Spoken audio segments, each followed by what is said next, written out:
들어서 블록 속으로. 네, 안녕하세요. 길것입니다. 오늘도 들어서 블록 속으로 들어볼 시간이 돌아왔습니다.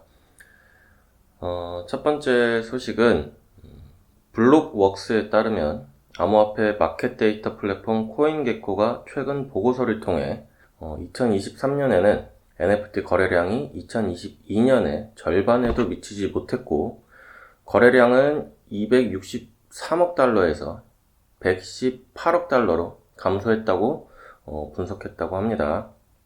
이 분야의 장기적인 하락세의 원인은 불확실한 거시경제 상황과 세간의 이목을 끄는 붕괴로 기인한다고 평가했는데요.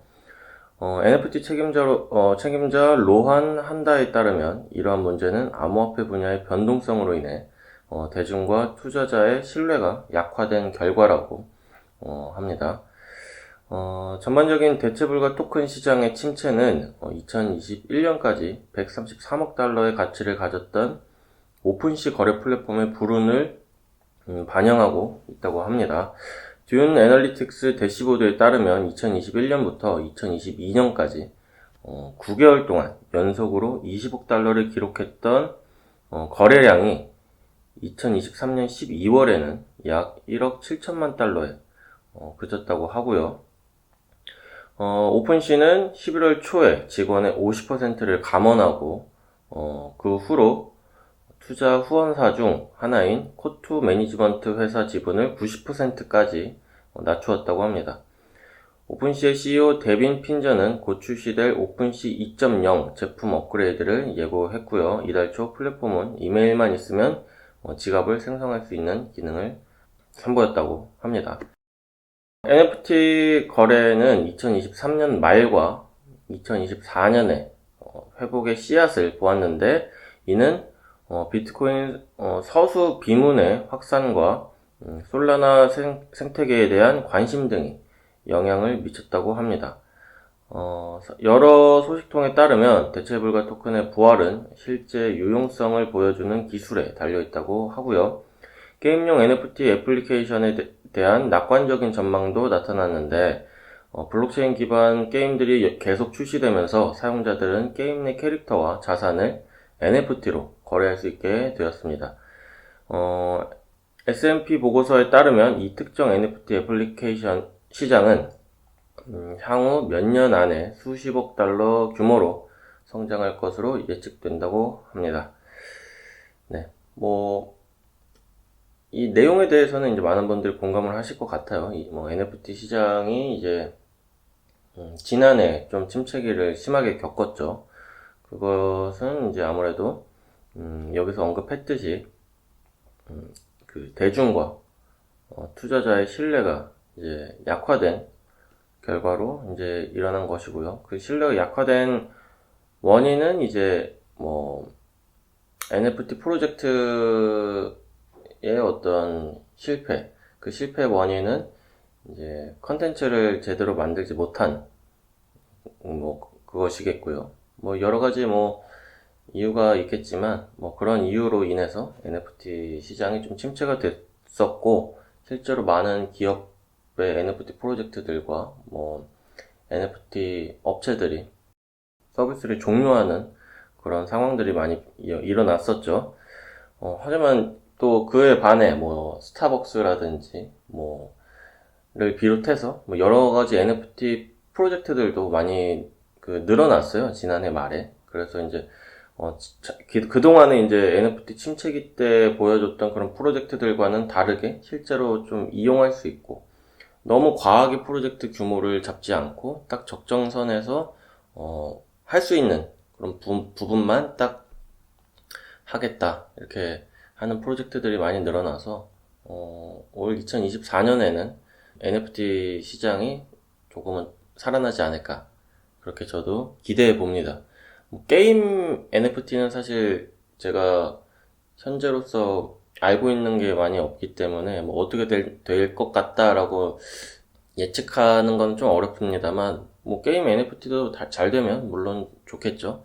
그래서 올해는 뭔가 NFT 시장의 큰 변화와 또 반등이 이루어지지 않을까 조심스럽게 기대를 가져보겠습니다. 또 비슷한 이제 소식을 또 가져왔는데요.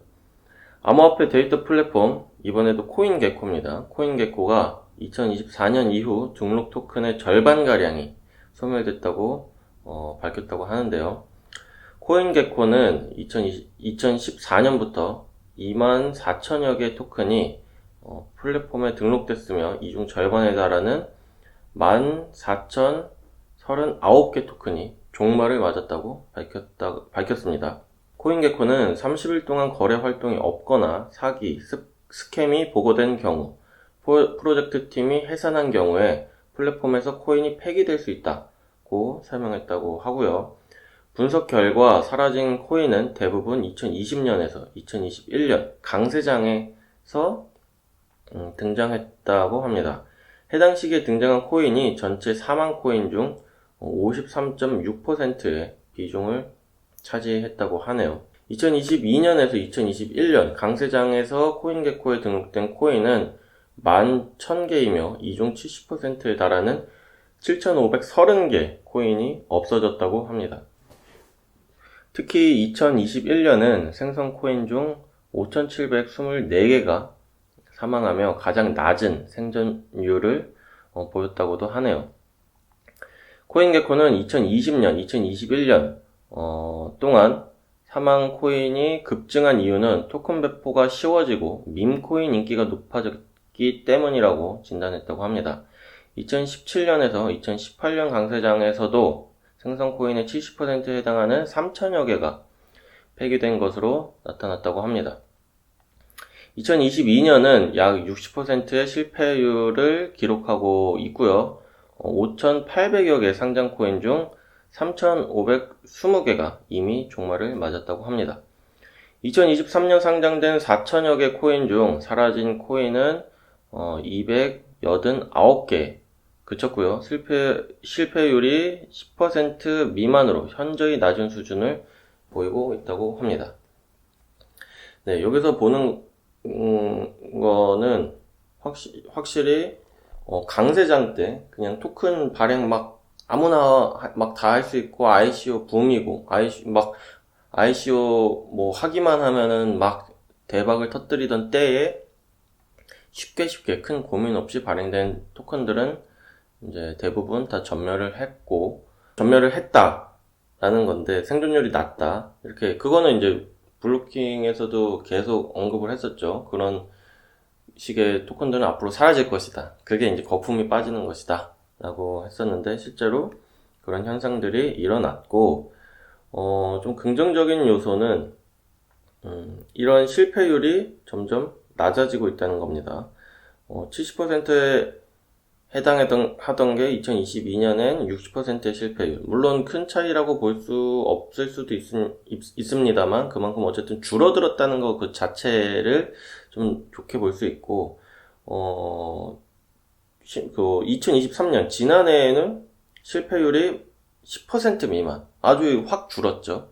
물론 이게 지난해 뭐 상장된 코인이다 보니까 아직 뭐 평가하기엔 시기상조 아니냐라고 말씀하실 수도 있어요. 맞아요.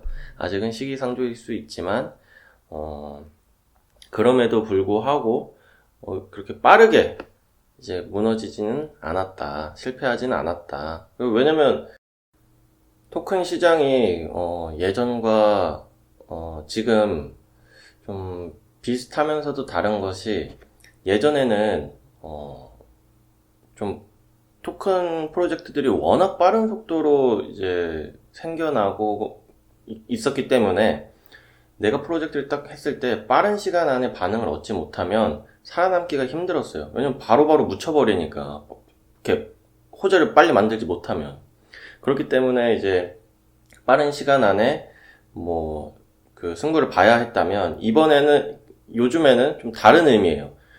그렇게 강세장이 아니기 때문에 이 토큰 프로젝트를 지속할 자금력이 없는 거예요.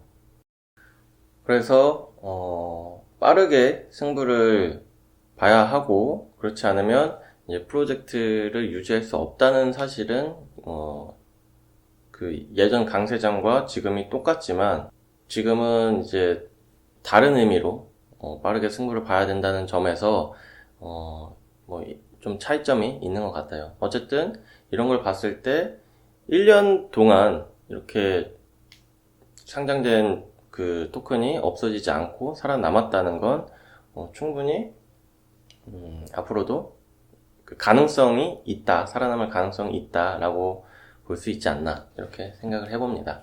자, 오늘의 드러블은 여기서 마치도록 하겠습니다. 다음 시간에도 알찬 소식들로 돌아오도록 할게요. 들어주셔서 감사합니다.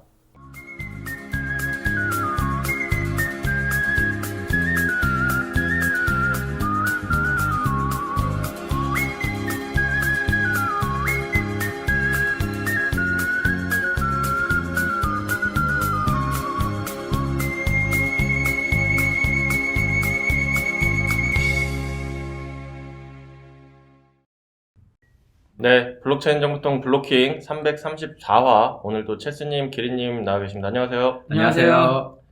네, 오늘은 사실 저희 셋이서 하는 게 아니라 저번 화 이제 마무리할 때 넌지시, 우리가 이제 섭외가 될 수도 있고 안 될 수도 있고 한데, 한번 그 요청해 보겠다 하셨던 분이 있잖아요. 그런데 이제 다행히도 엄청 흔쾌히 그냥 요청하자마자 그냥 알겠어 이렇게. 아예 그렇게 하면 안 되죠. 네. 삼도 초래를 했다 그러죠. 그건 맞지. 왜냐면 저희가 예전부터 한번 나와달라고 했었는데 이제 녹음은 너네끼리 하시고 거의 짝사랑 수준으로 이제 네. 몇 년 만에. 네, 하긴 그런 거 생각하면은 흔쾌히는 아닌데 어쨌든 이번 요청은 흔쾌히 나와주셨습니다. 저희가 이제 블로킹에도 많이 언급했었죠. 거물이시죠. 네. 이 업계의 거물. 네, 빗블루님 모시겠습니다. 안녕하세요. 네, 안녕하세요. 뭐 이래저래 많이 거론됐던 빗블루고요. 이렇게 오늘 같이 이렇게 녹음할 수 있게 돼서 반갑습니다. 그리고 이런 식으로 녹음하는 줄은 정말 몰랐고요. 옆에서 듣다가 웃음 터져가지고 죽는 줄 알았습니다. 네. 너무 허접하게 하고 있어서.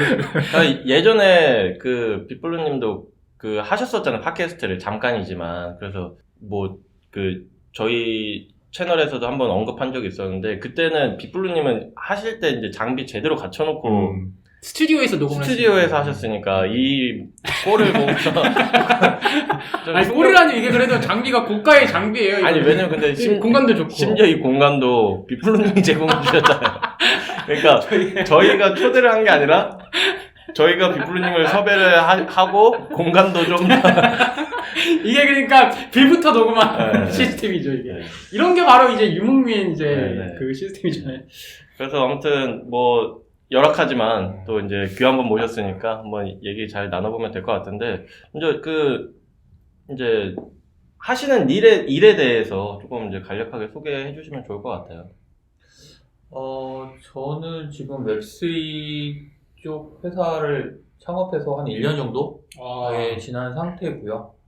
최근에 이제 관련된 서비스, 이제 여기 이름 얘기해도 되나요? 그럼요. 저희가 한번 얘기했었어요. 네.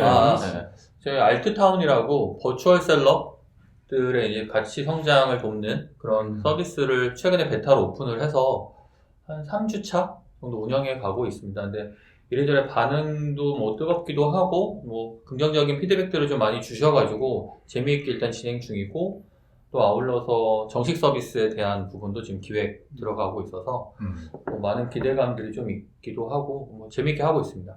네, 저희가 저번에 이제 알트타운 언급을 하면서, 누군지 딱 말씀은 안 드리고 그냥 지인이 하는 서비스다 이렇게만 말씀하셨는데 그 지인이 사실 빗블루님이셨다라는 걸 이제 오늘에서야 이제 밝힐 수 있게 됐고, 사실 알트타운에 대해서 조금 이제 얘기를 나눠보기 위해서는 우리가 이제 그 알트타운의 핵심 가치 중 하나인 아니면 버추얼 셀럽이라고 이제 알트타운에서는 많이들 계속 얘기를 하고 계시는 것 같은데, 버추얼 셀럽과 버추얼 이제 크리에이터죠.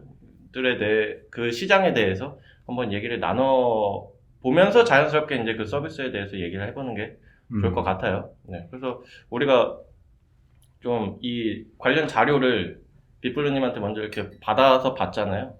그래서 제가 딱 받아서 봤을 땐 알고 있었던 부분도 있었고, 좀 놀라웠던 부분은 여기 시장이 이렇게 컸나? 그러니까 왜냐면 저는 이제 그런 게 이제 코로나 팬데믹을 겪으면서 이게 그러니까 예전에도 물론 있는 시장이었지만 예전에 잘 나가다가 조금 이제 시들시들해졌다가 갑자기 이제 팬데믹을 겪으면서 이제 다시 한번 빵 치고 올라왔는데 그 앞에 있었던 건 몰랐고 팬데믹 때부터 이제 조금 그게 떠오르는 뭔가 분야구나 이렇게만 알고 있었거든요. 근데 시장 규모가 뭐 거기 보니까 막 엄청난 막 조 단위의 시장 규모가 그렇죠. 그래서 이게 그 공식 주제가 이제 엔터 및 버추얼 크리에이터 시대와 블록체인 기술의 만남인데 그래서 요거 관련해서 좀 이제 빅블루님이 말씀을 좀 해주시고 뭐 이제 질의응답 형식으로 하는 게 네, 사실 그 알트타운을 저희가 준비하면서 사실 알트타운 이전에 원래 저희는 Know Yourself라고 해서 이 버추얼 셀럽 대신 사람, 휴먼 셀럽들, 연예인들, 혹은 사회적으로 영향력 있는 개인들을 먼저 좀 다뤄서 그 안에 가치 성장을 좀 돕고 이런 걸 하려고 했는데 아무래도 가치를 투자하고 거래하고 한다는 게 정서적으로 불편한 요소들이 될 수도 있겠다. 뭐 좀 아직 좀 익숙하지도 않고 그래서 그런 것들을 고민해 가던 차에 일본 및 다른 나라들의 버튜버 환경, 버추얼 셀럽들이 생각보다 큰 시장이고 요즘 어린 친구들한테는 그냥 일상처럼 돌아가는 모습들 우리나라도 뭐 이제 아시는 분들 많이 아시겠지만 이세계 아이돌 같은 팀 이런 팀들 때문에 되게 이제 반향이 많이 되어 있어서 이 시장부터 먼저 가면 우리가 접근성도 좀 더 용이해지고 훨씬 유연하게 비즈니스 모델에 도달할 수 있는 기회가 생길 수 있겠다라고 했는데 생각보다 이 시장이 아까 말씀하신 것처럼 생각보다 크더라고요. 크기도 하고 그러니까 이게 재밌는 게 요즘에 우리가 멀티 페르소나라는 얘기가 좀 있어요. 부캐라기도 하죠. 그래서 뭐 유재석 씨도 유산슬 이렇게 돼 있는데 어떻게 보면 방송 콘텐츠를 위한 일회성일 수 있잖아요. 근데 우리 일상에서 보면 직장에서의 나와 가정에서의 나 친구들 사이에서 나, 온라인상에서 내가 조금씩 다른 개체, 성격을 가질 수 있잖아요. 그런 거 멀티 페르소나고 그 중에 어떻게 보면 내 자신이 더 특별히 두드러지게 만들고 싶은 게 얼터 에고 뭐 이런 것들은 얘기가 돼 있어서 저희 자료에도 아마 그런 내용들이 리포트에도 그런 내용들이 좀 있을 텐데 그래서 그런 것들을 하다 보니까 이제 자연스럽게 이제 알트타운이라는 서비스를 가져가고 단순히 일방향적인 게 아니라 서로 소통하면서 가치를 키워갈 수 있는 그리고 내가 일방적인 기여가 아니라 일종의 투자를 하고 주주처럼 이 사람이 성장이 되면 나도 어느 경제적 베네핏이나 다른 혜택들을 받아갈 수 있는 이런 구조를 좀 만들어가면 지금까지 존재하지 않았던 시장이 열릴 수 있겠다 이런 생각을 좀 했던 거죠. 저도 이제 이거를 리포트를 보면서 되게 새로운 시장이다라고 생각이 들어서 이제 좀 더 청취자분들의 이해를 돕기 위해서 저도 좀 질문을 드리는 게 좀 약간 덕후 같을 수도 있는데 저도 애니메이션에 러브라이브라고 있어요. 러브라이브라고 있는데 그게 이제 애니메이션 상에서 이제 고등학생이 아이돌에서 슈퍼스타가 되는 약간 이런 것들을 이제 다룬 건데 사실 저는 이제 그 노래가 되게 좋아가지고 뭐 다운로드 받고 이제 그런 거거든요. 근데 이제 예를 들어서 그 러브라이브에 있는 성우들이 별도로 콘서트도 열고 뭐 그러더라고요. 근데 이제 처음에는 이제 거기 애니메이션은 사실은 작가가 혼자서 다 스토리를 다 쓰고 그 다음에 그 아이돌은 그림인 거고 나머지는 이제 성우들이 일회성으로 녹음하고 끝나는 형식인 거잖아요. 근데 이제 버티버 같은 경우는 실제로 계속 지속적으로 사람이 이제 소통을 하는 그런 이제 방식이라서 어떻게 보면은 이제 쉽게 이해하기 위해서는 그냥 유튜버를 하는데 이제 애니메이션 얼굴을 씌워서 하는 그런 걸로 이제 보면 되는 건가요? 우리가 조금 구분할 필요가 있을 것 같아요. 그러니까 가장 최상위로 단어 정의를 하면 용어 정의를 해보면 버추얼 휴먼이라고 하겠죠. 그러니까 가상으로 만들어진 뭔가 개체, 사람같이 같은 역할. 버추얼이긴 하지만 뭐 동물 캐릭터도 분명 있을 수 있고. 근데 여기서 버추얼 휴먼 안에 보면 또 세분화되면 버추얼 셀럽, 그러니까 영향력을 가지고 있는 팬덤, 그러니까 소규모라도 팬덤을 갖고 있는 사람들을 버추얼 셀럽이라고 말할 수 있을 것 같아요. 근데 그 중에 또 나눠보면 아까 버추얼 크리에이터, 버튜버, 그건 일본에서 온 용어이긴 한데 그리고 요즘에 버추얼 아이돌 요걸 합쳐서 버추얼 셀럽이라고 보통 저희는 명의하죠. 버추얼 아이돌은 뒤에 이제 이 안쪽에서 연기하는 객체, 사람들을 이제 안사람이라고 이쪽 용어는 그렇게 불러요. 안사람. 그러니까 사람, 버추얼은 요거 가상으로 얼굴을 이렇게 쓰고 뒤 안에 실제는 실제 크리에이터가 있는 거죠. 그쵸. 요 안사람이 있고 버추얼 아이돌 중에는 인공지능이 뒤 안에 있는 게 있고 그리고 사람이 연기하는 경우도 있죠. 그러니까 최근에 이제 플레이브라는 팀 애니메이션으로 되게 유명한 이제 K-pop 하는 버추얼 아이돌을 보면 안사람도 있어요. 예전에 아마 그 연습생 혹은 실제 아이돌 활동을 했던 분들이 안사람으로 활동하고 있는 걸로 알고 있고 메이브 같은 팀, 메타버스 엔터테인먼트의 메이브 같은 팀이나 이터니티 이런 팀들은 사실 인공지능 기반이라고 말할 수 있겠죠. 그럼 여기서 보면 그 가치가 회사와 인공지능이 만들어졌기 때문에 사실은 개개인의 가치가 담겼냐? 이건 사실 좀 애매한 문제가 있고 버튜버나 안사람이 존재하는 크리에이터들, 셀럽들은 사실 어떻게 보면 그 가치와 가상의 가치가 좀 합쳐져 있는 그러니까 본인이 주도권을 가져갈 수 있는 구조가 되는 거죠. 근데 저희는 어찌됐건 이런 모든 현상들이 기존 엔터테인먼트를 좀 확장시키는 개념 그리고 또 달리 말하면 개개인의 좀 페르소나를 넓히는 이런 걸 다 포함할 수 있다고 생각이 드는 거예요. 결국 내 개성을 드러내는 방법들 그리고 본체의 나를 굳이 밝히지 않아도 되는 이런 방법들로 충분히 수용하고 확산시킬 수 있겠다. 네. 그래서 약간 용어적이나 이런 부분은 좀 들어두시면 도움이 될 것 같은 게 이게 재밌는 게 관심 있는 사람들한테는 이 시장은 엄청나게 큰 시장이고 아까 얘기했던 것처럼 관심 없는 분들한테는 그런 게 있었어? 그걸 왜 좋아해? 이렇게 하더라고요. 그렇죠. 되게 오타쿠 바라보듯이 매니악한 그런 좀 시장. 그러니까 서브컬처라고 하는데 매니악이라고는 하지만 그 세계에 빠져있는 사람들한테는 이미 너무나 큰 시장이고 시장성은 가져보잖아요. 일본은 사실 이런 뭐 버추얼 셀럽 아이돌 이런 말이 나오기 전부터 아까 뭐 체스님 말씀하신 것처럼 이미 성우부터 시작해서 옛날부터 이미 있는 시장이고 애니메이션의 강국이기도 하니까 그리고 요즘 어린 친구들이 사실 이 영향을 많이 받은 게 어릴 때부터 애니메이션 보고 로블록스나 마인크래프트 하다 보니까 사실 이 버추얼 셀럽 이런 거에 되게 그냥 자연스럽게 익숙해질 수밖에 없던 거예요. 그래서 그 친구들한테는 그게 당연한 것처럼 보는데 저나 여기 계신 분들 아날로그로 좀 접하면서 살았던 분들에게는 다소 조금 생소하거나 이질감을 느껴지거나 이럴 수는 있는데 근데 조금 저도 이 서비스 준비하면서 이렇게 좀 애정 어린 시각을 보다 보니까 재밌더라고요. 재밌어요. 네, 그래서 이게 사실 저도 이제 계속 자료를 보면서 들었던 생각이 버추어 셀럽 이런 것들이 잘 몰랐던 사람들도 이게 어떤 캐릭터화된 어떤 그런 캐릭터가 나와서 하는 거는 사실 뭐 최근에야 유행했다고는 하지만 이런 비슷한 것들은 많았어요. 사실 유튜브에서 봐도 그냥 우리 같은 이제 팟캐스트인데 기린 씨가 예전에 말씀하셨었잖아요. 그냥 뭐 얼굴만 그냥 사진 뭐 이렇게 띄워놓고 체스 사진 뭐 이렇게 띄워놓고 그냥 이렇게 그냥 말하는 것처럼 하는 것도 어떻게 보면 그게 이제 버추어 셀럽의 초기적인 저희도 버추얼 셀럽이에요. 실명 안 쓰죠. 그 다음에 현실색이랑 캐릭터 다르죠. 이미 그 시각화되어 있는 게 없다 뿐이지 우리 일상생활에서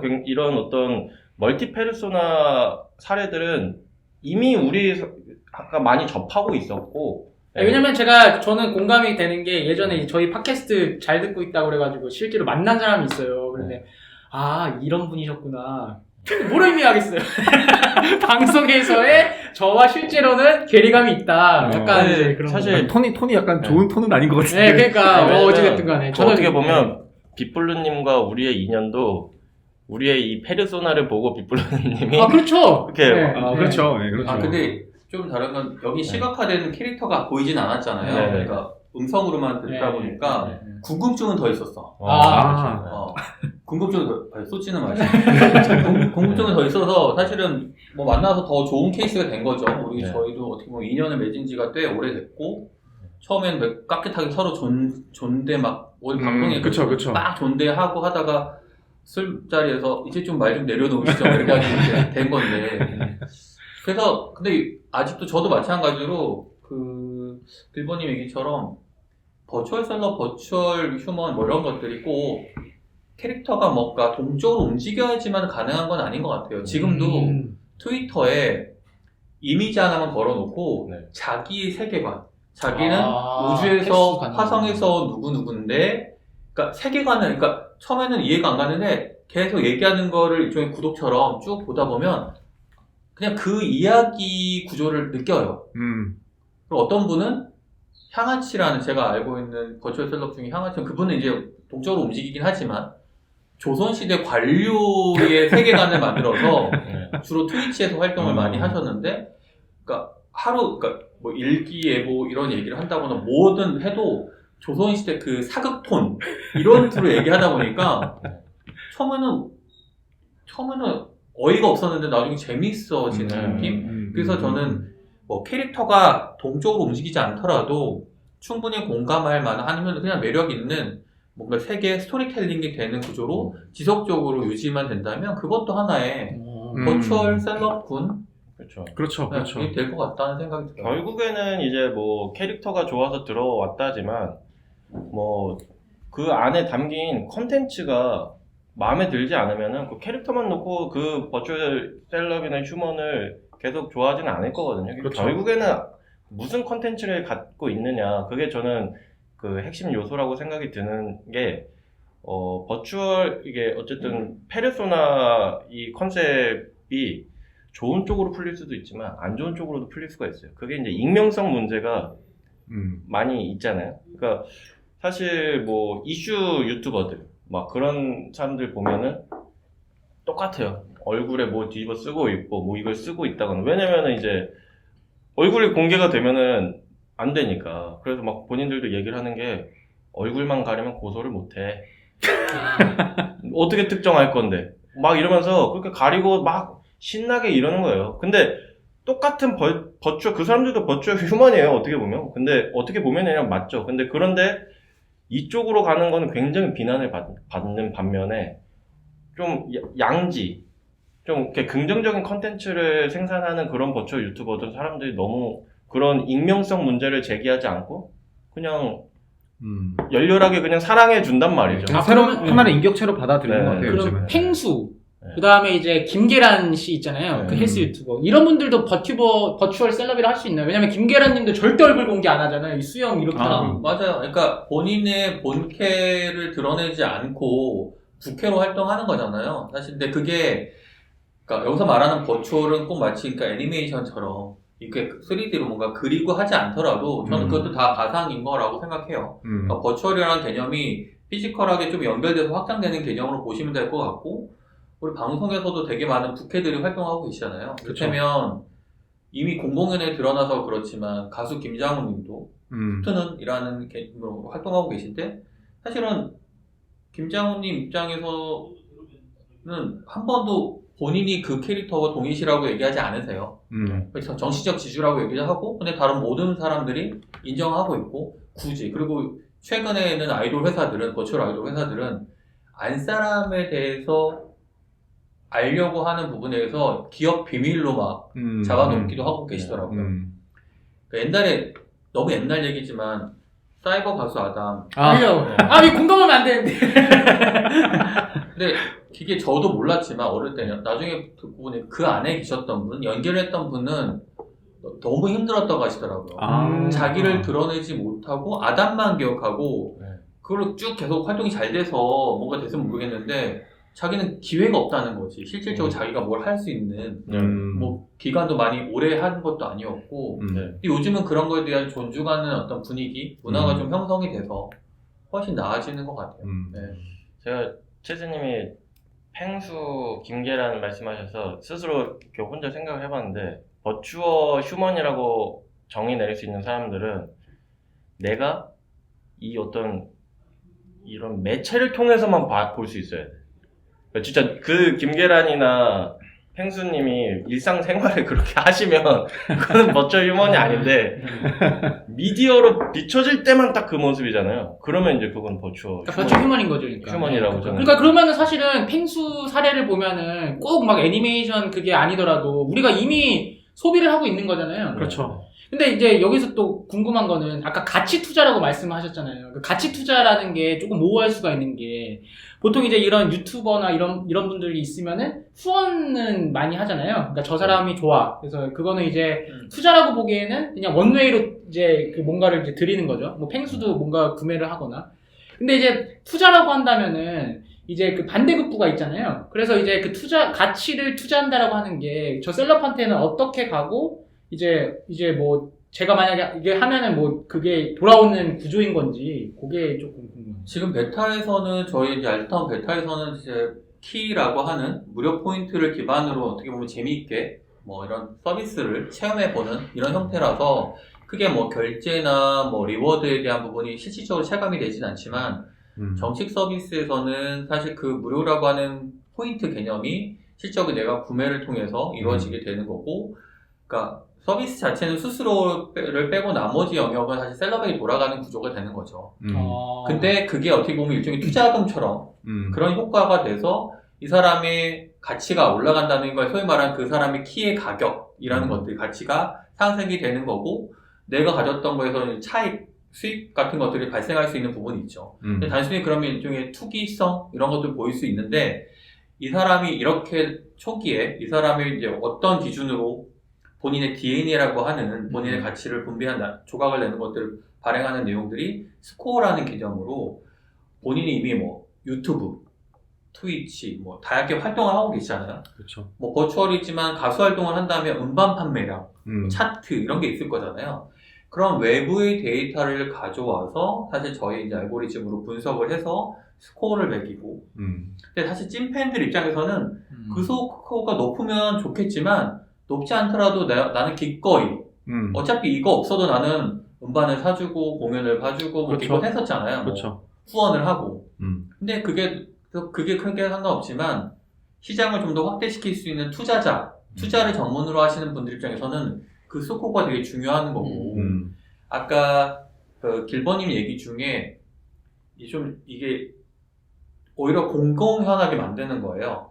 익명성이 보장되면 안 좋은 역할도 많이 하잖아요. 근데 저 그 익명이라고 하는 캐릭터나 버추얼 셀럽들을 이 알트타운이나 이런 마켓 서비스에 올림으로 인해서 많은 사람이 지지를 얻게 되고 이 사람이 누군지 활동이 다 드러나게 되잖아요. 실제 거래된 내용도 블록체인을 통해서 거래되는 내용이 명확하게 보이고 그게 특별히 이상하거나 어둡거나 이렇게 불편한 요소들이 사실 없어지게 되는 얘기고, 본인이 안 좋은 행위를 했다. 우리가 알고 있는 뭐 연예인들의 뭐 마약, 음주, 각종 일탈 행위들. 본인의 가치를 떨어뜨린 행위니까 본인의 지금 시장의 어떤 본인이 갖고 있는 가치가 현저하게 떨어지겠죠. 그럼 본인에게 투자하고 지지했던 사람들의 가치, 본인이 갖고 있는 경제적 가치도 떨어지게 되는 거니까 예전처럼 혼자만 이렇게 되는 게 아니라 이 생태계 자체가 되게 어렵게 되는 구조. 그러니까 팬들이 더 이상 유지될 수 없는 구조가 만들어진 거예요. 일종의 익명이고 버추얼이지만 공공연한 이런 가치를 주는 공인이라서 일종의 주식을 발행함으로 인해서 사회적인 어떤 책임감 요소들이 생기는 거잖아요. 그런 역할이 되는 거죠. 근데 생각해보니까 우리가 블록체인 팟캐스트인데 블록체인이랑과의 만남은 전혀 얘기를 안 했는데, 그러면은 진짜 이 알트타운이라는 서비스를 이제 블록체인과 연계를 시켜야겠다고 생각하신 이유라든지 아니면은 그 부분들이 있나요? 저는 이제 그러니까 요 알트타운 저희 이 회사를 서비스를 하기 전에 이제 꽤 오랫동안 엔터테인먼트 업계에서 일을 해왔는데, 그때 가장 크게 느꼈던 측면에 이제 문제의식들이 있었어요. 하나는 엔터테인먼트 회사와 소속되어 있는 연예인, 아티스트의 관계들. 어찌됐건 회사의 소유가 될 수 있겠지만, 계약 기간이 끝나거나 중간에 여러 이슈로 이제 계약을 파기해야 되는 경우에 본인이 참여해서 만들었던 IP들, 데이터들, 심지어 본인의 이름 쓰지 못해요. 심지어 팬덤 커뮤니티도 그렇죠. 다른 쪽으로 이동을 하거나 그렇죠. 새로 만들어져야 돼요. 이런 게 어떻게 보면 물론 법적으로 따지면 그 회사가 소유되는 게 지금까지로 구조로 맞지만, 그럼 나는 그동안에 내 경험과 기여했던 부분은 어떻게 되는 거지? 그러니까 좀 애매한 부분. 또 하나는 팬들의 일방적인 기여로 인해서 아티스트는 성장을 하고 부를 축적하기도 하고 명성을 얻기도 하고 되게 많은 기회를 얻잖아요. 근데 팬들이 받는 건 되게 정성적이거나 정서적인 측면으로 소위 말하는 오빠들이 주는 만족감, 행복감, 아니 누나가 줄 수도 있잖아요. 누나가 주는 행복감이 있죠. 그러니까 이렇게밖에 안 돼요. 그 많은 앨범을 사주고 공연을 보고 그 많은 후원을 하고 뭐 스밍 총공 이런 것들을 그렇죠. 하는데도 그렇죠. 결국 와닿는 그런 건데, 그래서 제가 느낀 건 엔터테인먼트 시장 업계가 좀 더 확장이 되려면 정당한 보상, 내가 기여한 만큼, 그게 아티스트건 팬이건 보상받을 수 있는, 그리고 경제적인 베네핏을 얻을 수 있는 기회가 주어진다고 해서 그게 팬심의 순수성을 떨어뜨린다라고 생각지 않게 되는 거예요.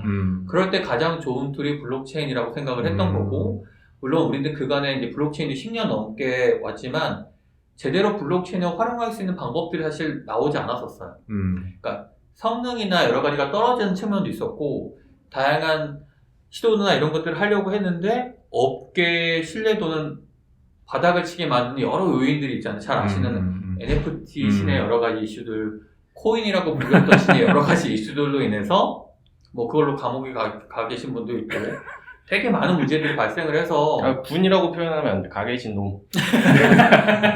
저는 뭐 어찌됐건 최종 판결이 이루어지기 전까지는 무죄 추정으로. 그래서 그런 이슈가 있기 때문에 사실 지금까지 도모를 못했다면 저는 올해, 특히 이제 올해 2024년 올해를 기점으로 사실은 좀 대중성 있는 이런 것들이 나올 거라고 생각을 하고, 블록체인의 역할들이, 웹3에서 역할들이 그런 것들을 좀 더 투명하게 많은 부분들에 있어서 확산시킬 수 있는 주요한 촉매제가 될 거라고 생각을 하고 있는 거죠. 경제 구조나 이런 부분에 있어서 혁신을 가져올 수 있는 수단이 별로 없는 것 같아요. 근데 이제 저는 더 뭔가 준다기보다는 활성화시킨 좋은 방법 중에 하나가 보상에 대한 부분이 실질적인 경제성 부분이랑 연계될 수 있을 때 이게 정말 도움이 될 수 있겠다. 이렇게 생각을 해서 블록체인을 좀 더 본격적으로 써야겠다라고 생각을 한 거죠. 방금 말씀 들으니까 약간 기존의 그 현실에서의 아이돌 분들도 사실은 자기 자신을 사실 있는 그대로 내비치는 건 아니잖아요. 다 그 소속사에서 어느 정도 교육을 받고, 그쵸. 이제 어떻게 보면은 그게 이제 실제 피부일 뿐이지, 어떻게 보면은 버추버의 역할을 하는 거랑 다름이 없어요. 뒤로는 막 담배 피고 막 음주운전하고 하는데. 네, 그러니까 어떻게 보면은 이제 버튜버는 사실 뭐 연애라든지 뭐 어떤 요즘 나오는 약이라든지 이런 위험한 요소에서 훨씬 더 벗어날 수 있어가지고 더 안전한, 어떻게 보면은 그런 컨트롤 요소이기도 하고. 그거는 또 근데 모를 수 있는 게, 안 사람은 할 수 있는데. 그러니까 이제 그게 분리되니까 회사 입장에서는 안전한 거죠. 그렇죠. 네. 이게 취지가 좋은 것 같아서 좀 더 이제 아까 얘기 나온 사례를 가지고 이 알트타운의 비전이라든지 이런 거를 한번 제가 해석한 대로 말씀을 드려보면은, 팽수가 그 지금 소속사가 있는지 없는지는 모르겠지만 어쨌든 그 팽수가 형수 EBS잖아요. 그러니까 EBS 만약에 혼자 이제 활동을 한다, 이제 프리로 활동을 한다. 그러면은 뭐 어디 소속되어 있지 않고 하지만은 뭐 여러 유튜브 채널도 갈 수 있고 앨범도 있을 수가 있잖아요. 이제 팽수 팬들은 많고. 그러면은 팽수가 이제 이 알트타운에 뭐 여기 상장이라고 표현하나요? 아니면 입주라고 하죠. 입주. 타운이니까. 네, 타운에 팽수가 입주 신청을 해서 입주를 해요. 그러면은 팽수 팬들이 어쨌든 처음에는 이 팽수한테 이제 후원의 목적으로 해서 이제 여기 있는 그 뭐죠, 이거 알트들을 이제 팽수의 알트들을 이제 사는 거예요. 그러면은 DNA를 사는 거예요. 그러면은 팽수가 유튜버에서 수익도 얻고 이제 뭔가를 얻잖아요. 네. 그러면은 이제 갖고 있는 DNA만큼 여기서 이제 분배가 되는 것들이 이제 그 알트타운이 가고자 하는 방향들이 많나요? 그래서 이 팽수가 뭐 활동하고 있는 내역들이 이제 여기에 다 이제 보여주고, 이제 그거에 따라서 이제 가치가 올라가고, 이런 걸로 이해하면 돼요. 그렇게 이해하신 게 맞긴 하고, 좀 더 정확히 표현하면 각각의 셀럽이라고 불리는 버추얼이든 휴먼이든 어쨌든 셀럽이라고 불리우는 정체성이라고 하는 부분의 DNA인 조각인 거예요. 여기 그 알트타운에서 쓰이는 그런 어떤 포인트 같은 거죠. 아니 포인트는 키라고 하는 게 포인트고, DNA는 일종의 한 주라고 따지면, 우리가 주식을 발행한다고 하면 한 주가 있잖아요. 총 발행인데 저희는 그 한 주의 개념이 DNA인데, 이건 그 셀럽의 정체성, 아이덴티티. 근데 아이덴티티는 이 사람이 뭘 잘하고 어떤 성격도 있지만 이 사람의 많은 영향력, 활동들 그 모든 걸 포괄할 수 있다라고 생각이 드는 거죠. 그러면 기존 팬들은 난 이 사람의 활동이 너무 좋고 이 컨텐츠가 너무 재미있어. 그 사람 잘 됐으면 좋겠어. 여러 가지 이유가 있을 거잖아요. 잘생겨서 좋기도 하고 능력이 좋아서 좋고 컨텐츠가 재밌어서 좋기도 하고 그 많은 내용들이 사실 DNA에 담긴다고 생각을 하는 거죠. 그럼 기존의 팬들, 근데 저는 시장을 확대시켜주는 거 물론 팬들이 되게 주요한 역할을 하니까 팬이 퍼스트예요. 그렇지만 투자를 전문적으로 하는 분들도 조금 더 내려놓고 여기에 관심을 놓으면 시장 경제성은 훨씬 넓어질 거라고 생각이 들어요. 그러니까 우리는 지금 알게 모르게 많은 아티스트들이 사실은 만들어가면서 팬들을 통해서 경제성을 만들었지만 실제 더 큰 개념은 그 소속되어 있는 엔터라는 회사, 엔터테인먼트 회사의 주식이나 여러 가지 개념들 더 큰 시장성을 가지고 있는 거죠. 근데 그거는 아티스트들에 돌아가는 내용이 아니라 회사들에 돌아가는 몫이 보통 되는 거잖아요. 그렇죠. 근데 저는 주체가 누구인가? 물론 산업에 필요한 회사들 당연히 있어야 된다고 생각하지만 정말 주요한 코어한 주체는 아티스트와 팬이라고 생각을 해요. 물론 이런 개념들이 나중에 알트타운도 다오라는 개념처럼 좀 확대될 수 있지만 웹3를 봤을 때는 결국 저는 가장 코어한 분들에게 우선적인 어떤 경제적 가치가 들어가고 팬과 투자하는 분들도 이게 새로운 투자의 어떤 수단, 방법 이런 걸 제시가 되면 지금까지 회사의 정보나 여러 가지 봤던 게 아니라 사람 혹은 버추얼 캐릭터들에서도 내가 이런 캐릭터를 보다 보니 이때 이 캐릭터가 분명히 나중에 뭐 게임에도 갈 수 있고 역으로 아니 어떻게 할 수 있겠고 뭐 활동을 할 수 있겠네. 그럼 난 더 투자하는 게 좋겠다라는 생각도 있을 수 있고 그냥 그런 거 필요 없이 순수하게 팬심으로만 움직일 수도 있고 전 그렇게 다양한 니즈들이 섞였을 때 그 개개인이 지금까지 소셜에서 활동해서 가져가는 어떤 여러 가지 경제적 베네핏보다 더 큰 시장, 추가적인 시장이 될 수 있겠다 이렇게 생각을 한 거죠. 저도 약간 그 생각이 들었던 게 요즘 그 좀 유명해진 뭐 아이돌이나 버튜버나 뭐 TV 프로그램도 마찬가지고 이게 어느 정도 뜨면은 거기에 훈계하는 댓글들이 되게 많아요. 그러면서 이제 뭐 그냥 평소에는 관심도 없다가 괜히 이제 그 막 공격하고 이런 댓글들이 되게 많아지거든요. 진짜 그 셀럽을 사랑하는지 좋아하는지도 모르는 채. 그래서 저는 잘 보고 있는데 갑자기 막 훈계 댓글들이 막 달려요. 근데 이제 그냥 그런 지나가는 좀 약간 악성한 분들이 그냥 하는 것보다는 차라리 그분의 DNA를 같이 좀 쉐어하고 돈 내고 네, 근데 어느 정도 그게 어떻게 보면 후원이라는 개념이 되기도 하고 그다음에 그분의 스코어를 보면서 이 사람이 어떻게 가고 있구나를 어느 정도 그 사람의 방향성을 알고 있는 팬일 가능성이 높으니까 그런 분들이 개진하는 의견들은 조금 더 청취할 가치가 있겠죠. 네, 맞아요. 이게 우리가 쉽게 뭐 지지하기도 하고 쉽게 뭐 비난하기도 하는데 사실은 우리가 기존 소셜에서 좋아요 누르는 건 사실 어렵지 않거든요. 그렇죠. 그래서 그냥 약간 의리로 내 돈 들어가는 거 아니니까 편하게 그냥 내가 좋아하는 분이 내가 아는 분이 뭔가 포스팅을 하면 그냥 의리적으로 좋아요를 눌러가는 경우 있어요. 되게 가볍잖아요. 팔로우 하는 거 가볍으니까 하고 뭐 구독하는 거 어려운 거 아니니까 하죠. 근데 거기에 내가 이걸 하기 위해서는 일정 부분 경제적인 내가 투여를 해서 한다. 돈을 들여서 하겠다. 그러면 한 번 더 허들이 생기는 거죠. 근데 그건 그만큼의 마음이 있어야 되는 거고. 그렇죠. 저는 그런 분들이 이 사람의 발전을 위해서 뭔가 더 비판을 한다는 건 오히려 더 현실적이 될 수 있을 것 같다는 생각이 드는 거죠.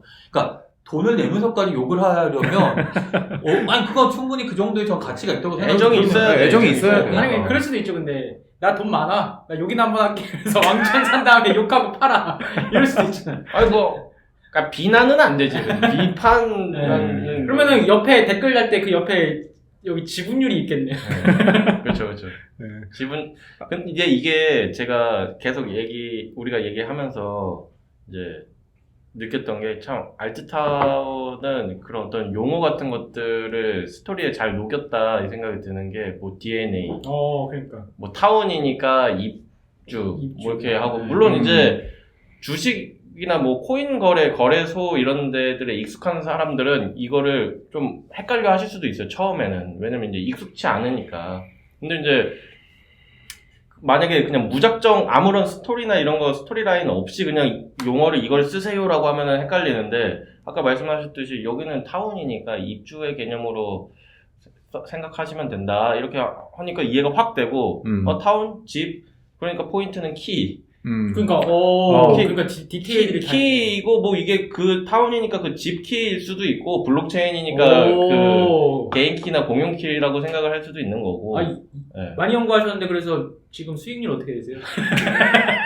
저는 진짜 제 돈이 들어가지 않는 투자는 하지 않습니다. 아무튼 진짜요? 네, 아무튼 그래서 아니 이렇게 잘 분석하고서는 아니 그러니까 그냥 그런 생각이 들잖아. 딱 얘기하다 보면 너무 자연스럽게 이게 개념들이 이해가 되고 DNA도 주라고 하면 사실 주식 주 너무 좀 어렵잖아요. 그게 뭐 한자기도 하고. 근데 버추얼 휴먼이나 셀럽들은 그게 어쨌든지 간에 안 사람이 어쨌든 사람이니까 생물이니까 생명이니까 이제 DNA가 있으니까 이 DNA를 나눠 갖자. 뭐 이렇게 해가지고 DNA라고 그 주를 표현하는 것 자체도 와, 이 정도의 어떤 그 용어 하나까지도 제가 마칠 때 돼가지고 조금 이제 많이 이렇게 공격적으로 이제 좋게 보는 거예요. 아니 근데 이게 그 아까 뭐 코인 투자자 말씀하셨는데 사실은 어떻게 보면 팬과 아티스트를 위한 공간이기 때문에 오히려 이제 코인 투자만 좋아하시는 분들은 조금 접근하기가 어려워하는 게 저는 맞지 않나 싶어요. 이거를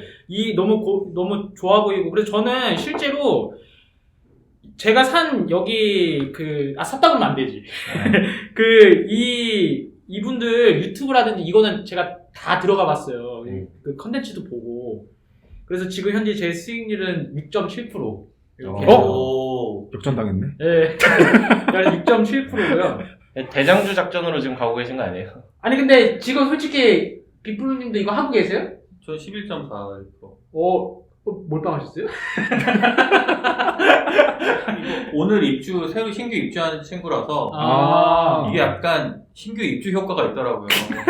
다 있잖아요. 이렇게 코인 상장도 이제 상장팔 있듯이. 아니 너무 그냥 코인이랑 이렇게 엮이면 안 돼요. 엮이면 안 돼요. 아니 근데 청취자분들을 위해서 좀 괜찮은 사람들 몇 분만 추천해 주시면 안 돼요? 근데 이게 괜찮다라는 기준은 너무 다른 거예요. 특히 버추얼은 나의 취향이나 성향이 너무 다르니까. 그쵸.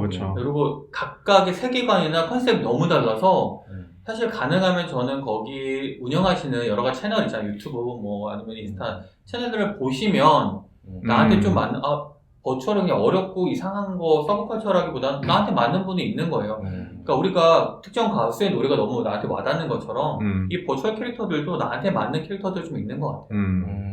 이게 저는 어쨌든 이 서비스의 어떤 미래에 대해서 공감하고 여기 있는 분들도 되게 좋아 보이는데 이게 하다 보니까 어떤 좀 그런 게 있냐면은 제가 들어갔어요. 이제 그 DNA를 이제 엄청 구매를 하고 이제 이분을 응원해야겠다고 해서 들어갔는데 이제 최신 등록 컨텐츠가 1년 전 뭐 이렇게 되는 분들도 이제 계시더라고요. 그러니까 중요한 게 이제 좀 그러니까 셀럽분들도 좀 이렇게 적극적으로 뭔가 계속 컨텐츠를 개발을 해야 될 것 같더라고요. 맞아요. 그러니까 저는 스코어라는 것도 지금은 이 베타라서 제가 스코어가 점수가 이렇게 표시되는 그렇게 스코어인데 사실은 이게 뭐지? 라고 하는 분도 있고 이게 왜?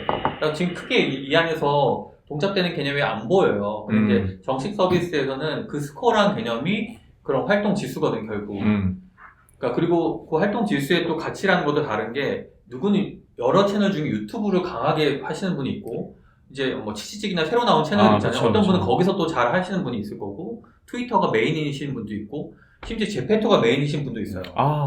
근데 그렇게 다양한 활동 중에 사실은 전체 포션 중에 지금 유튜브의 가치가 가장 높은 때야 스코어에서 사실 그 부분이 비중이 반영이 되겠죠. 그리고 말씀하신 것처럼 컨텐츠가 최신이고 조회수가 높고 팔로워가 계속 늘어나 구독이 늘어나 이러면 가치가 좀 더 올라가는 거고 점점 1년 정도 전에 돼 있고 아무 채널도 업데이트가 안 돼 있어 그럼 점점 이렇게 떨어지는 거죠. 그럼 팬들이 독려를 하거나 항의를 하거나 여러 가지 이게 있을 수 있겠죠. 왜냐면 일종의 주주 같은 개념이잖아요. 그러니 충분히 그럴 얘기가 있고 정식 서비스에서는 그 소통의 창구 얘기할 수 있는 부분이 커뮤니티가 생기겠죠. 그래서 아까 저도 기린님 의견에 되게 공감이 드는 게 제가 지금 여기에 이제 제 몰빵을 하신 거의 그런 분이 계신데 저 같은 경우 여기 댓글창 있으면은 일 안 하냐? 이거 한마디 하고 싶은 거예요. 왜냐면은 정말 이분이 저를 하룻밤 사이 들었다 놨다는 게 처음에 이제 이분 때문에 마이너스 30 됐다가 이제 그 다음날 올라간 거예요. 그래서 저는 마이너스 30이 될 때는 저 진짜 여기에 뭐 웨이크업 기능이 있다든가 아니면 이제 거기서 이제 그 항의 기능이 있으면은 저기 뭐냐 일 안 하네 이거 한 번 더 달고 싶어요. 그분에게 프레셔를 주고 싶다. 네, 그러니까 이런 거는 되게 필요한 것 같아요. 그래서 근데 사실 다 뭐 고민하고 있고 다 뭐 준비된 엄청 내용들도 많아요. 있는데 왜냐면 사실은 우리가 버추얼 셀럽이지만 뭐 하여튼 이런 셀럽들 대상으로 사실 이런 서비스는 사실 그동안 존재하지 않았었고 소셜 토큰이라는 개념이 팬 토큰 이런 개념들이 있긴 했지만 좀 다른 개념이에요. 네. 그렇죠, 그렇죠. 그래서 어찌 보면 지금 베타는 시장성이 정말 있나? 그리고 충분한 데이터가 이제 확보가 될 수 있을까? 사용자들의 관심이 있나? 이런 내용들을 검증하기 위한 수단인 거고요.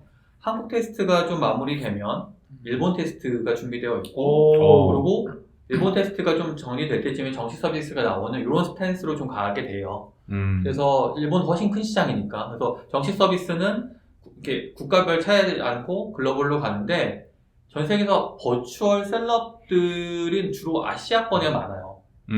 일본이 가장 큰 시장, 맞아요, 그렇죠. 한국, 중국, 대만이나 이쪽 시장이지 미국도 버추얼 셀럽이라고 드릴 수 있는 개념이 많이 없어요. 버추얼 캐릭터들은 좀 있을 수 있는데 좀 다른 차원들. 근데 이제 결국 궁극적으로는 휴먼 셀럽들도 요 다져진 환경, 유연해진 환경 이후에는 이제 휴먼 셀럽들이 들어와서 아까 초반에 잠깐 말씀드렸던 Know Yourself라는 세계관, 서비스 안으로 좀 들어올 수 있겠죠. 그러면 사실은 그 안에서는 또 그 안에 자체적인 또 부캐를 만드시는 분도 있을 거고 아니면 그냥 내 본캐 그 자체로 활동하시는 분들도 있을 거고. 거의 마블급 세계관이네요. 멀티버스 약간 이런 정도의 이제 진짜 놀라운 게 그 유튜브 슈퍼챗 글로벌 순위 보면은 탑10 안에 버튜버가 거의 반 맞아요. 이상 거의 뭐 많을 때는 거의 10명, 9명 되고요. 그러니까 한두 명 제외하고는 거의 버튜버예요. 그러니까 이게 어마어마한 돈이 이 노율 물고 셀프랑은 있어요. 아예 다른 그 길로 가는 건가요? 그러니까 사실 거의 맥락이나 기능들은 비슷하지만 대상이 다르고 그러니까 버추얼이냐 실제 휴먼이냐 그게 다르고 휴먼은 노유셀프는 개개인이 본인의 가치나 본인의 활동들을 100% 개런티할 수 있잖아요. 본인의 의지로. 그렇죠. 근데 버추얼은 아까도 말씀드린 것처럼 안사람과 캐릭터가 그냥 자체적인 경우도 있지만 회사에서 만들어준 경우나 어떻게 보면 안사람을 채용한 경우가 있을 수 있고 인공지능과 회사가 있을 수 있잖아요. 그러니까 100% 본인이 개런티 성격, 아이덴티티를 개런티할 수 없는 경우가 있어요. 그런 경우는 여러 가지 또 어떤 계약 관계 같은 것들이 좀 있을 수 있어서 그런 세부적인 관계가 나눠지는 것 빼고는 큰 맥락에선 대상이 좀 다르다. 그리고 좀 요구할 수 있는 기능이 좀 다를 수 있다. 이런 게 좀 있는 거죠. 아니 저도 마지막 질문으로 좀 민감한 질문일 수도 있는 게 이제 요새 하도 이제 그 시장 자체가 좀 민감해서 라이센스에 대한 이슈가 좀 있을 수 있을 것 같아요. 왜냐면 이제 전혀 주식이랑은 다른 개념이고 이제 타깃도 다르지만은 또 이제 이게 투자라는 용어들도 아무래도 있고 그다음에 이제 여기서 입주라고 하지만 사람들이 이거 토큰 이런 거 아닌가라고 연상할 수 있기 때문에 그래서 그런 라이센스 이슈에 대해서는 지금 어떻게 생각하고 계십니까? 지금 저희는 100% 합법적으로 다 계약 그 회사가 있으면 회사랑 개개인이 그냥 혼자 개인이면 개인분들에게 다 동의를 받고 계약과 컨트랙을 다 맺어놓고 실질적으로 그렇게 진행을 하고 있어요. 특히나 저희가 이걸 준비하다 보니까 버추얼 쪽은 그냥 IP를 갖다가 그냥 일방적으로 쓰는 경우가 생각보다 많더라고요. 그리고 실제 그분들이 도용당하거나 한지도 모르는 경우도 많고 굳이 저걸 내가 또 고소하고 그쵸, 뭐 이렇게 그쵸. 하기도 애매하니까 넘어가는 경우 위야무야 넘어가는 경우도 많아요. 그러니까 아직까지 그 연예인의 초상처럼 뭔가 이렇게 되게 인정받고 보호받고 하는 개념이 아직 자리를 못 잡고 있는데 저는 아무래도 이제 엔터에서 오래 경험 있고 되게 중요하다라고 생각했기 때문에 그건 합법적으로 가져갈 거고 점진적으로 그 부분은 본인이 그냥 잡아야죠. 지금 저희가 B2B로 회사나 개인에게 직접 계약을 다 체결하고 있지만 주체는 그럼 누가 되는 버티어면은 막 AI가 회사랑 그거 만든 회사랑 그래요? 회사가 소유권을 갖고 있는 쪽인 거죠. 소유권을 갖고 있는 개개인이 그냥 자체적으로 만드신 분은 그 개인이 그냥 사람이고 만든 사람이랑 인공지능과 계약할 수도 없으니까 그러니까 그렇게 되는 거죠. 그러니까 소속사가 있는 경우는 소속사랑 계약하는 맞는 거고요. 현행법에 사양. 그래서 그렇게 하고 있고 근데 앞으로는 소셜 파이들이 이제 많이 그렇게 하는 것처럼 개개인이 직접 그냥 인증해서 들어와서 나 하겠다라는 의지를 하면 저희가 그분들 중에 영향력이나 이렇게 스코어도 확인해서 충분히 동작할 수 있겠다라고 하시는 분들을 차츰차츰 확대해가는 이런 전략을 가지고 있어요. 그러니까 재밌는 게 저희가 베타 서비스 알트타운을 준비해 가면서 처음에 여러 이제 뭐 업체들, 기업들과 개개인에게 저희랑 한번 알트타운 이렇게 해보실래요? 라고 했을 때는 그거 좀 이상한 거 같고 안 할래요? 라고 하거나 모르겠어요. 나중에 좀 잘 되면 보죠. 이런 얘기를 되게 많이 하셨어요. 그래서 이거 생각보다 알트타운에 이 알트들이, 그러니까 셀럽들이 많이 안 들어오시는 게 아닐까 했는데 서비스를 오픈하고 나니까 그제서야 보시더니 생각보다 이상하지 않고 되게 우려했던 많아요. 그런 부분도 아니고 지금도 보면 뭐 수요일, 금요일 이렇게 한 주에 2번씩 입주를 하거든요. 그러니까 계속 니즈가 있으시더라고요. 384분이 계시네요. 거기 인덱스는 한국에서 활동하고 있는 버추얼 센터 전체 리스트인 거고요. 그러니까 일종의 예비 리스트 같은 개념인 거고, 그 중에 저희가 많은 팬들이 이분 좀 들어왔으면 좋겠어요 알트타운에 라고 막 요청을 많이 주면 위시리스트 같은 게 있죠. 키를 해서 써서 많이 요청을 하면 저희가 별도의 이제 제안이나 이 정도로 요구가 많은데 해보실 생각 없냐 이렇게 이런 식으로 풀어가고 있어요. 그 활동의 어떤 그 컨텐츠 성격 같은 것도 좀 판단을 하시나요? 맞아요. 입주를 시키실 때. 풍격성이라든지 뭐 음란물이라든지 그런 거 보고 있어요. 그러니까 어찌됐건 이 버추얼은 좀 더 어린 저연령층에서 많이 그렇죠. 사용하고 수 있잖아요. 그래서 그냥 무턱대고는 아니고 실제 활동하고 있는 내용이나 그동안 올라왔던 컨텐츠들을 좀 보고 실제 영향력이라는 게 뭐 팬덤이 아주 많지 않더라도 소수의 팬덤이라도 잘 갖춰가고 있는지 이제 만들어낸 그래도 좀 고무적인 데이터들이 있는지 이런 것 좀 보고 있어요. 근데 이건 지금 저희가 일부 데이터들을 정량적으로 체크하고 있는데 정식 서비스에서는 좀 더 그래서 이건 나중에 이런 가치 판단을 하기 위한 데이터는 오라클에 반영시키는 내용들을 좀 준비하고 있어요. 그럼 이 증권사 라이센스나 뭐 이런 것들은 상관없는 거예요? 조각이라는 얘기가 그러니까 사실은 조각이라는 개념을 그냥 저희가 편의상 얘기를 하고 있지만 지금 한국에서 얘기하고 있는 토큰 증권이나 STO 개념이랑 좀 달라요. 그리고 무형의 가치이기 때문에 지금 우리가 토큰 증권 안에 들어가는 건 무형으로 보일 수 있지만 실물 경제에 영향을 줄 수 있는 내용들, 저작권, 뭐 정산 받을 수 있는 권리, 미술품 뭐 이런 거, 한우, 뭐 이런 내용들이 반영이 된 거지. 그래서 저희는 법적 검토를 받았을 때 사실 그 안에 포함되어 있진 않지만 상품 그렇지만 또 이 규제나 법이 언제 어떻게 바뀔지 모르기 때문에 그런 부분에 대한 준비는 해가고 있어요. 한국을 떠나시는 걸로? 아니, 두 가지 부분. 라이센스 한국에서는 토큰 증권에서도 충분히 동작할 수 있게 STO 카운슬에 들어가서 저희가 규제 범위에 들어온다고 하면 그렇게 대응할 수 있도록 준비도 하고 그리고 해외, 웹3가 조금 더 자유로운 국가에서는 그렇게 또 대응하는 이게 2A 전략을 갖고 있어요. 왜냐면 우리나라 예전에 뭐 P2E도 그렇지만 다양한 웹3 게임들도 사실은 국내법에 좀 안 되는 부분이 있기 때문에 약간 2A 했잖아요. 그걸로 이제 아마 체스님이 되게 많은 얘기들을 했었던 걸로 알고 있는데. 예, 전 지금도 그 쌍욕 받고 있어요. 우리나라 정부에 대해서. 근데 저는 그게 개개인이나 한 기업이 바꿀 수 있는 건 아닌 것 같아요. 언젠가 시점이 되면 그런 것들이 자연스럽게 조금 완화될 수 있는 부분이 있을 것 같은데, 그러려면 조금 더 대중적으로 많이 자리 잡을 수 있는 서비스를 좀 많이 보여야 된다. 알트타운도 사실 그 중에 하나 있으면 좋겠고, 그러니까 알트타운의 장점들은 그런 것 같아요. 앞으로 무궁무진한 소셜 서비스나 다양한 서비스에 나온다고 하면 저희는 그걸 활동 지수나 지표로 충분히 가져다가 확인할 수 있으면 되는 거니까, 영향을 줄 수 있으면 되는 거고, 영향을 반대로 드릴 수 있으면 되는 거니까, 그런 식으로 되면 이것들 지속성이 좀 계속 있을 수 있겠다라고 생각하는 거죠. 저는 마지막으로 알트타운에 이제 제가 알트타운을 좀 이렇게 써보고 아이디어가 떠오른 거라 마지막으로 그거 좋네. 저는 이제 알트들에 대한 그런 평가 지수도 있지만 그 알트들의 팬들 있잖아요. DNA를 소유하고 있는 사람들에 대한 등급도 좀 있었으면 좋겠는 게, 아까 체스님이 말씀하신 것처럼 나 그냥 일단 돈 많으니까, 이게 투자 플랫폼이 아닌데 투자 플랫폼처럼 이용하시는 그 분들이 많이 생길 거란 말이죠. 분명히.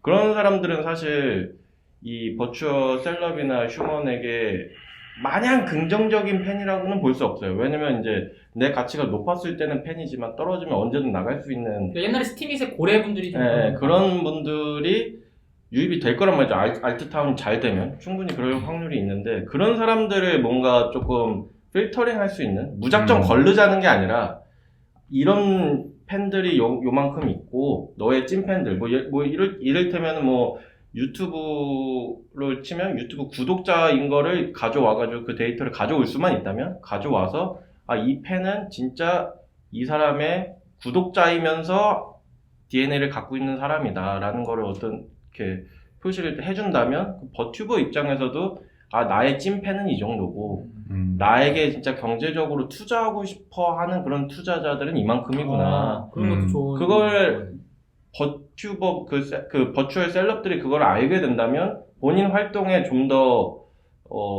그 변화를 준다거나 그 좀 도움을 줄 수 있을 것 같아요. 그거 지금 길버님 말씀하신 내용들은 이미 저희가 준비하고 있어요. 역시 앞서. 그래서 왜냐면 일종의 그게 멤버십처럼 왜냐면 정말 팬들과 투자자들은 좀 성향이 다르잖아요. 그쵸. 그래서 팬들은 주로 보유를 오래 장기간 하는 경우가 많아요.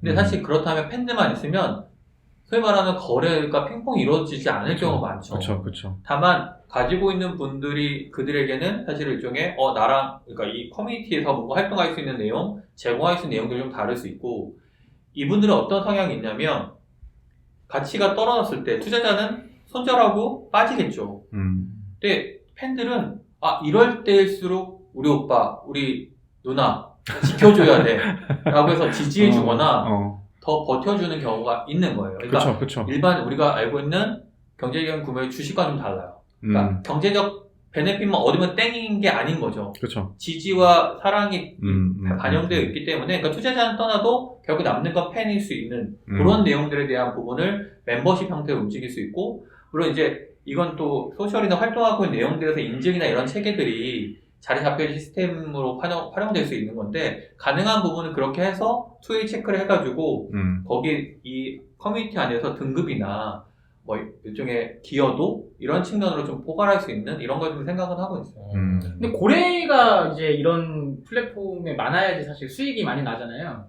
근데 이제 고래를 너무 좀 이렇게 그레이드를 좀 안 좋은 쪽으로 매기면 또 고래가 삐질 수 있으니까 그런 부분에 조율이 좀. 저는 제가 생각하는 방향성은 그런 거예요. 이를테면 뭐 내가 경제적 부를 갖고 있고 그냥 요 투자 수단으로 생각하고 있었는데 우리가 연예인이나 아티스트들은 나도 모르게 빠져드는 경우가 있고 팬이 되는 경우가 있잖아요. 그러니까 초기엔 투자로 봤다가 팬이 돼가는 걸 되게 고무적인 현상으로 좀 일종의 설정을 하고 있는 거죠.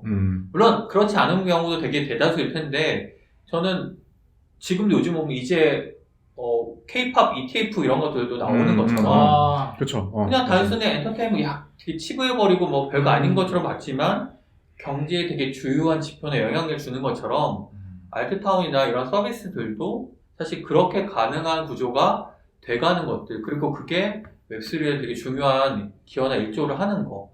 저는 이 대중화를 이렇게 촉진시키는 가장 촉매제는 엔터테인먼트라고 보이는 거예요.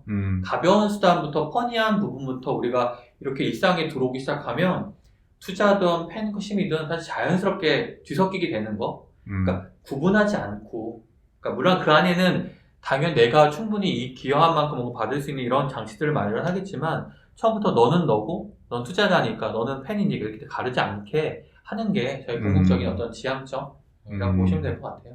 네, 알겠습니다. 오늘 얘기하다 보니까 시간 가는 줄 모르고 얘기해서 평소보다 이제 좀 길게 얘기를 했는데. 그거 뭐 소개 한번 시켜드려야죠. 어떤 거? 지금 두 가지 이벤트를 하잖아요. 네네네. 거래 이벤트랑 네네네. 친구 초대 이벤트를 하는데 그래도 혹시 한 분이라도 들어오실 수 있으니까 네. 어떤 이벤트인지. 일단 알트타운 검색하셔서 사실은 저희가 이제 PWA라고 해서 그냥 웹 방식이에요. 그래서 간단하게 뭐 예를 들면 안드로이드는 링크 클릭하시면 설치하기가 바로 나와서 되는 거고 아이폰 같은 경우는 바탕화면에 추가되면 소위 말하는 기존의 앱 같은 기능을 쓸 수 있을 텐데 아까 지금 체스님 말씀하신 것처럼 크게 두 개의 이벤트를 하고 있어요. 하나는 친구 초대 이벤트는 저희가 이 베타 서비스를 계속 종료할 때까지 계속 이어지는 서비스라서 아마 1등 상품이 내 돈 주고 사긴 아까운 이 에어팟 맥스? 그게 아마 있을 거고요. 그리고 지금 1월 말까지 하는 이벤트는 이제 수익률. 수익률 지금 수익률이 초반에 좀 공고해졌는데 아마 체스님도 알고 있는 킹스코인인가 뭐 그분도 지금 한 3위를 유지하다가 지금 9위 하여튼 떨어졌더라고요. 지금 네. 땅을 치면서 후회하고 그래서 이 수익률도 총 3명, 아니 총 10명 중에 3등까지는 뭐 에어팟 프로, 에어팟 일반, 그리고 뭐 스타벅스 상품권 이런 거 주시고 나머지 분들은 치킨, 뭐 기프티콘 이런 거 드리는 걸로 알고 있어요. 그러니까 지금 뭐 이제 며칠 며칠 안 남았죠. 네. 근데 늦지 않 이게 하루에도 이 수익률 등수는 좀 바뀔 수 있기 때문에 얼마든지 바뀌죠, 수익률은. 네. 수익 그래서- 금액이 아니기 때문에. 네. 그리고 친구 초대 이벤트는 장점이 뭐냐면 많은 친구 초대를 많이 하는 것도 중요하지만 초대한 분들이 와서 많은 거래량이 많으면 올라갈 수 있는 곳도 있으니까 친구 초대는 어떻게 하는 거야 그거는? 거기에 보면 친구 초대 이벤트 배너를 클릭하고 가면 자기 초대 링크가 생겨요. 그걸 여기저기 본인이 알고 있는 채널을 뿌리시면 그걸 타고 들어오면 다 합산이 되는 거죠. 근데 그러면은 솔직히 저희는 억울한 게 블로킹으로 들어오신 분들이면 검색해서 오실 텐데 저희는 어떤 베네핏이 있는 건가요? 저희 이제 빗불님에게 저녁을 얻어먹을 수 있는. 네. 그렇죠. 아니 제가 거의 저도 술 한 번씩 사지 않아요. 지금 베너핏 제공받은 곳에 있잖아요. 지금. 네, 그러네, 맞네요. 알트타운이 네이버, 구글 다 검색이 가능하니까. 네. 저는 사실은 처음에는 잘 모르고 학습하자 그랬는데 이미 이제 이 수익률 때문에 한번 천당 가지고 오고 가면서 왜 이 친구가 수익이 안 될까라고 해서 또 유튜브 들어가게 되면은 이제 또 한번 이제 일 안 하네 이거 한번 남기고 싶은 욕망도 네, 있고 네. 되게 재밌더라고요 이렇게. 아까 제가 말씀드린 게 이런 분들을 필터링 하자는 거예요. 네. 아무튼 저는 이제 조금 이렇게 하다가 수익률 이제 뭐 이거는 내가 이길 수가 없겠다 싶어서 아예 그냥 서비스 분석을 좀 하자 해서 이렇게 보면서 사긴 사셨어요? 사긴 샀죠. 얼마 그럼 수익 많이 났어요? 아니 그거는 그러니까 공개를 안 하는 데는 이유가 있겠죠. 그렇기 때문에 그리고 저희 매주 이제 이벤트가 좀 더 많아질 거예요. 그래서 뭐 선물 주는 것도 있지만 여러 가지 다양한 저희 데이터를 또 확보해야 되는 측면도 있기 때문에 이벤트를 좀 다양하게 가져가서 아무튼 좀 참여하시면 좀 이런 서비스도 있구나 재미도 느끼고 본인이 누구누구의 팬들이라면 거기에 충분히 또 많은 가치들을 부여할 수 있는 내용일 거라고 생각합니다. 네, 재밌어요. 재밌고 몰랐던 이런 세계니까 그런 알아가는 재미도 있고 우리 청취자 여러분들 중에서도 좀 이런데 관심이 원래 있으셨거나 아니면은 저희 얘기를 듣고 좀 재밌겠는데 하시는 분들 있으면 한번 좀 가셔서 돈 들이는 게 아니니까 재밌게 좀 해보시면. 업계분들은 진짜 무조건 한번 해보셨으면 네네네. 좋겠어요. 그래서 아까 길버님 말씀하셨듯이 이 세계관, 이 서비스의 세계관이 어떻게 이제 만들어졌는지 이렇게 저 수익률 지금 말도 못하게 그러는데도 웃으면서 얘기할 수 있잖아요. 그게 내가 재밌게 할 수 있기 때문에 가능한 거예요. 내가 진짜 뭐 돈을 막 엄청 잃었으면은 좀 웃지 못하겠죠. 네, 그러니까 재밌게 할 수 있는 그런 서비스니까 많이들 참여해 주시면 감사할 것 같고 오늘은 시간이 많이 길어졌으니까 빗부르님 마지막으로 이제 인사하고 마무리 짓는 걸로. 저 한 줄로 딱 하면 하시죠. 띠꺼 가자! 아실 거 들어가고 싶어 아실 거. 우리 엄청난 타입이 있는 삐꾸님. 제 수익률의 이 방어를 다 이분이 해주고 계십니다. 지금. 네, 인사해 주시죠. 네. 이렇게 지금 블로킹과 인연을 쌓은 몇 년 만에 이렇게 처음으로 같이 녹음하면서 얘기를 했는데 처음에 약간 녹음이라고 하니까 되게 긴장됐는데 말씀 나누다 보니까 되게 자연스럽게 평상시 물론 이제 평상시보다는 훨씬 제가 재미없게 나오긴 했는데 사실 저는 요거보다 좀 재밌는 사람이긴 하고요. 아니 오늘도 재밌었는데. 오늘 약간 너무 진지충으로 얘기한 것 같아가지고. 아니 인터뷰를 많이 하셔서 그런지 말씀을 되게 잘하시네요. 그래서 오늘 너무 좀 신선하고 재미있는 어떤 경험이었고 뭐 불러주시면 다음에도 또 한번 또 이렇게 아. 나올 수 있는 그렇게 되면 좋겠습니다. 아무튼 오늘 이렇게 저희 서비스를 또 소개시켜 드릴 수 있는 기회도 주셔가지고 너무 감사하게 생각하고 앞으로 블로킹 계속 발전해 가시기를 기원하겠습니다. 감사합니다. 감사합니다. 네, 그럼 블로킹 4화는 오늘 여기서 마치도록 하겠습니다. 다음 주에도 알찬 소식들과 그리고 재미없는 정해진으로 들어오도록 하겠습니다. 세 분 고생 많으셨습니다. 감사합니다. 감사합니다.